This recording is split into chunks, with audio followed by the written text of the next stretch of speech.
ખાતે મળી છે જેમાં અમારા દક્ષિણ ઝોનના ઇન્ચાર્જ એવા રામભાઈ ધડુક અને આ વિધાનસભાના પ્રભારી એવા સ્નેહલભાઈની આગેવાનીમાં ખૂબ મોટી સંખ્યામાં વડીલો, યુવાનો અને માતા બહેનો જોડાયા છે અને આજે ભાજપ અને કોંગ્રેસમાંથી 500થી પણ વધારે કાર્યકરો અમારા આમ આદમી પાર્ટી પરિવારમાં જોડાયા છે, જેમનું અમે સ્વાગત કરીએ છીએ।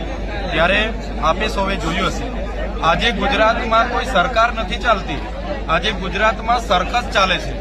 ઘડીકમાં મંત્રીઓ બદલે છે, ઘડીકમાં તંત્રીઓ બદલે છે, ઘડીકમાં એમના નાયબ મુખ્યમંત્રી ભલભણા વરઘોડો તો નીકળે છે જેવા નિવેદનો કરે છે। આજે ગુજરાતની જનતા કંટાળી ગયેલી છે। એમના રિંગ માસ્ટરો દિલ્હીથી જેટલું કે એટલું ગુજરાત ચાલે છે। થોડા ઘણા અધિકારીઓ જે એસી ચેમ્બરોમાં ગાંધીનગર બેઠા છે સરકાર ચલાવે છે। આજે જનતાને શું મળે છે?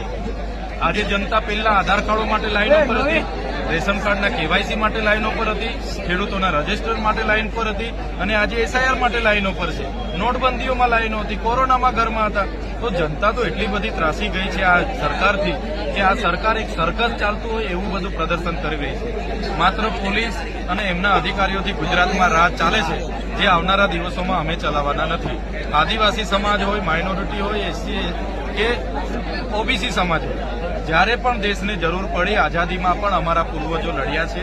દેશના વિકાસમાં પણ અમે લોકોએ ખૂબ મોટું યોગદાન આપ્યું છે। આજે જળ, જંગલ, જમીન અને